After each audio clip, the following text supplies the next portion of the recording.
What if I told you some people wouldn't actually enjoy heaven?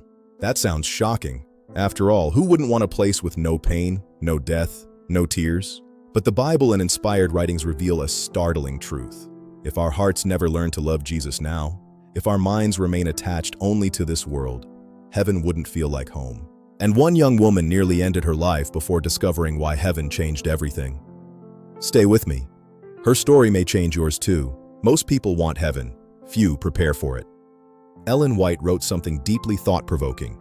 If we never feed on God's word, if we spend our lives only satisfying earthly desires, we won't be prepared to enjoy heaven.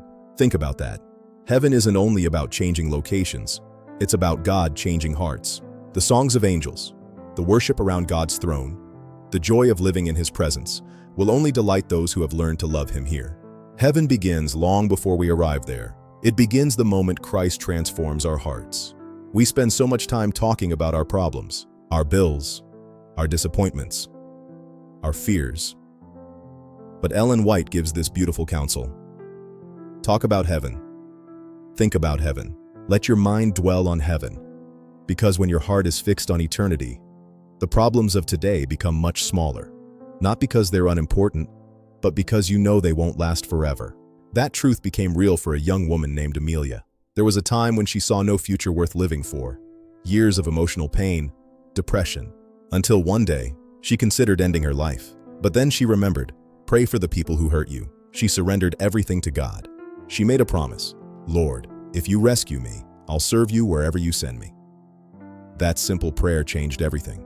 God didn't simply heal Amelia, He gave her a purpose. Soon she found herself teaching in a remote mountain village. Opposition came quickly. The village leader disrupted her meetings, but Amelia didn't fight back. She prayed.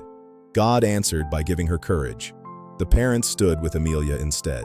The Bible gives a beautiful promise. He who has begun a good work in you will carry it on to completion until the day of Jesus Christ.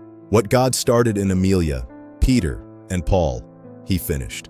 And if you've surrendered your life to Jesus, He isn't finished with you either. Your struggles are not the end of your story. God is still working. This world isn't our home. Every heartbreak reminds us of that. But one day, there will be no more sin, no more suffering, only joy, only peace, only Jesus. So don't lose sight of where you're going. Keep walking with Christ. If you're choosing today to keep your eyes fixed on heaven, type, "My home is heaven" in the comments. Like, share, and subscribe.